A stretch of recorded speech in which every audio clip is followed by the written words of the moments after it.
Hello, and welcome back to MoJo JoJo's Bizarre Adventure, the one and only Powerpuff Girls / JoJo's Bizarre Adventure recap and discussion podcast.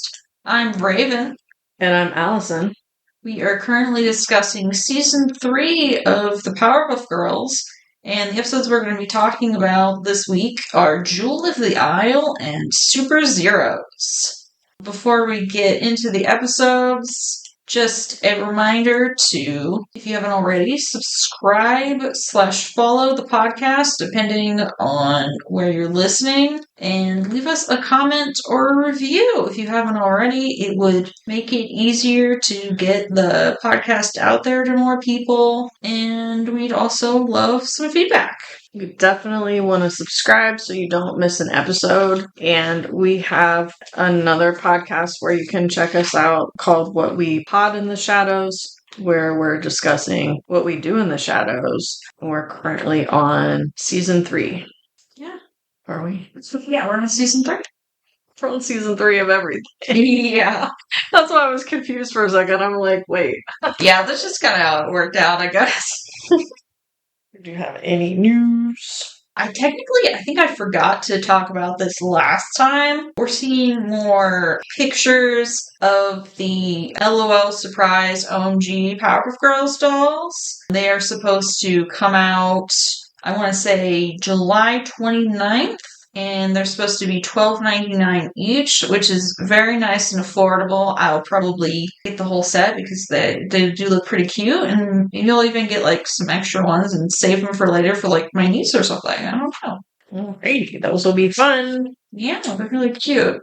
And then also in JoJo news, this is a character who doesn't appear until part 5. His name is MoJo, but he's going to be getting a spin-off. And let me look at my screenshot. I can't remember what the spin-off is called. Yeah, it's a novel. It's called Purple Smoke Distortion, and it will be written by Kohei Kadono with original concept and illustrations by, of course, Hirohiko Araki himself. And it comes out next spring. Alrighty, check out your local bookstores. Yeah. Your local comic book stores. Alright, so I'm doing Jewel of the Isle, which is episode 12, and these two originally aired October 20th, 2000. A man robs a jewelry store and takes a big diamond and then is able to run from the girls.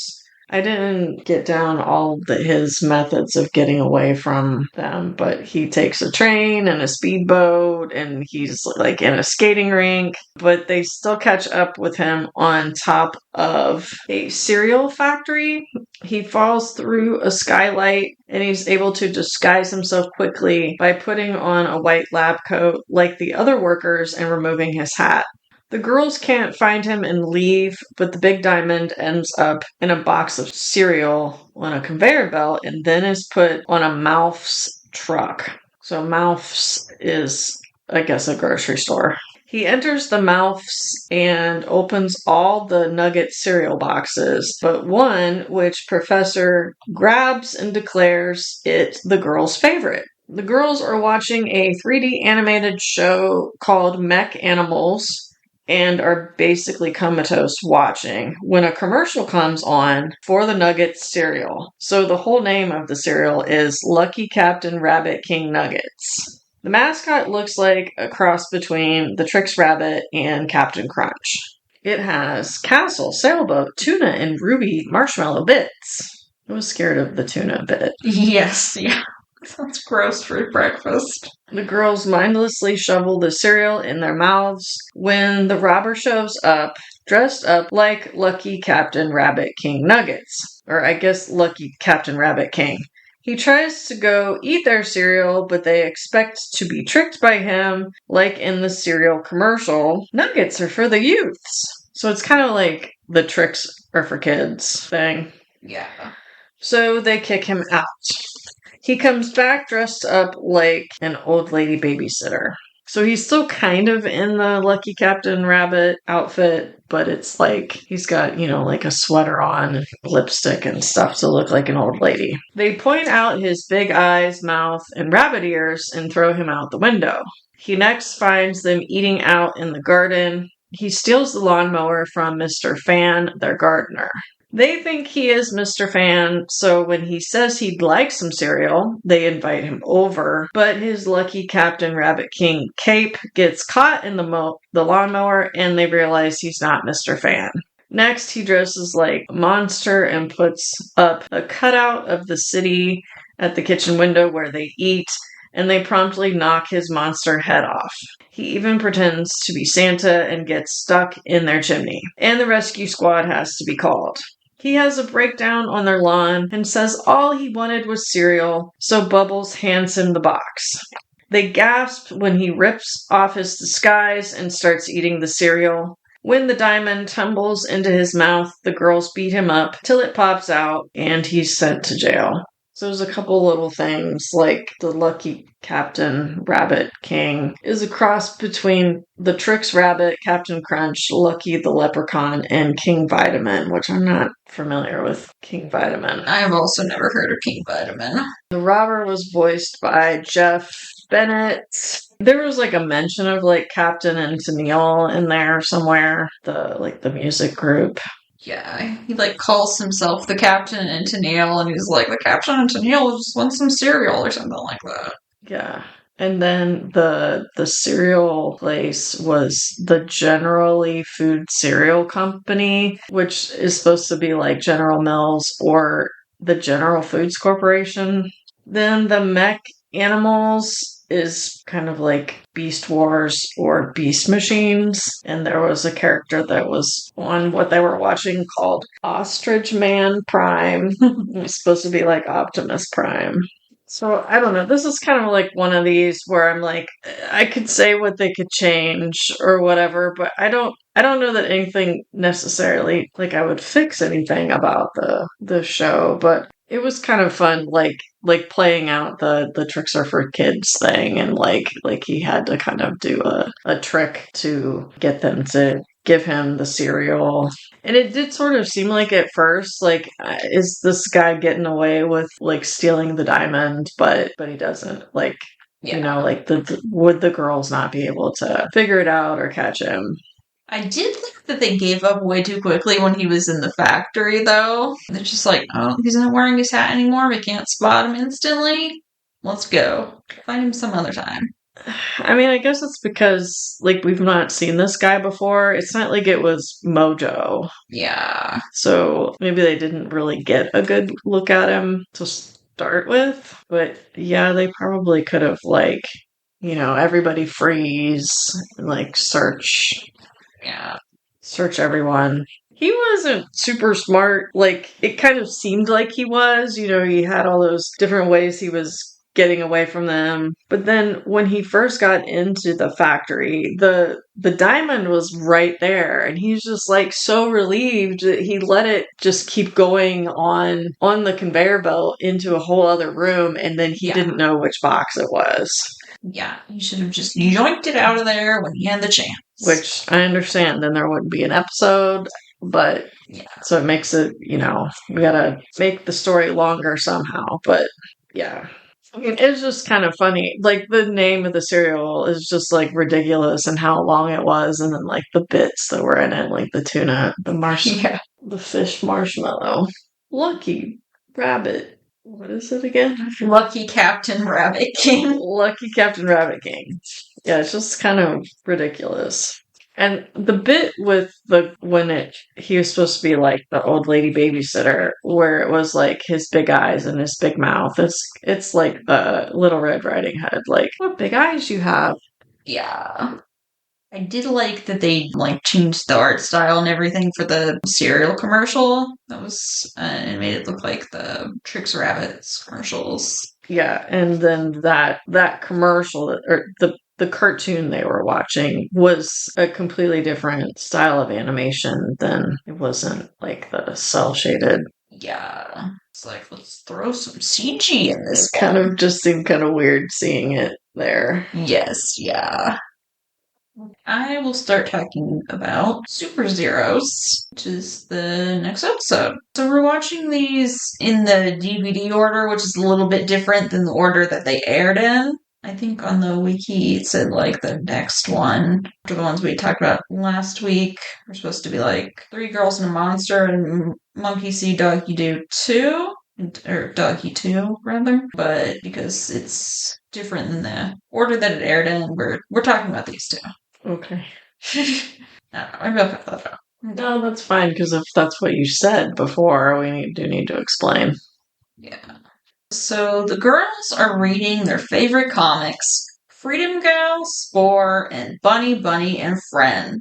They each think their comic is the best, with Freedom Gal being a superhero, Spore an anti-hero with scabs that never heal, and Bunny being a cute little rabbit with some cool gear. They argue about who is the best hero, and Professor says that they're the Powerpuff Girls and better heroes than all of them. The girls want their own cool uniforms, attitudes, and gadgets, though, thinking it will make them even better heroes than they are already. They go to their room and start getting equipment to become better heroes like their beloved comic book characters. Meanwhile, Professor gets a call from the mayor as he's about to be eaten by a monster, but when the professor calls the girls, Blossom is suiting up, Buttercup seemingly goes to hell to get new powers, and Bubbles goes through a portal to an idyllic and cutesy forest world. As they do this, they take forever, and Townsville is in even greater danger because they didn't respond quickly enough.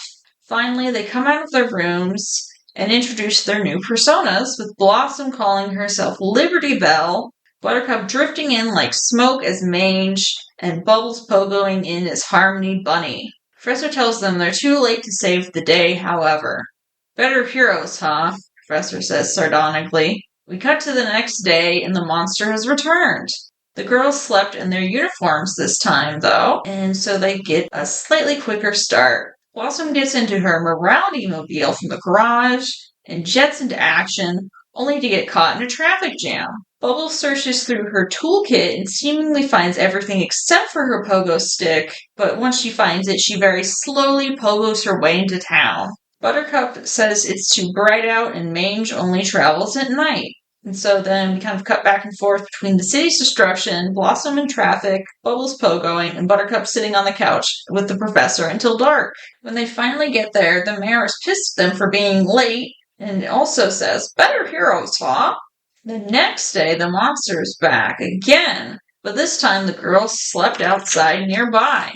Blossom and Bubbles attack the monster with Blossom's lariat of guilt and Bubbles' happy stickers, while Buttercup stays in the shade. Blossom's lariat only grabs onto a tiny patch of the monster's skin and definitely doesn't make him feel guilty, nor do Bubbles' stickers make him sweet and happy.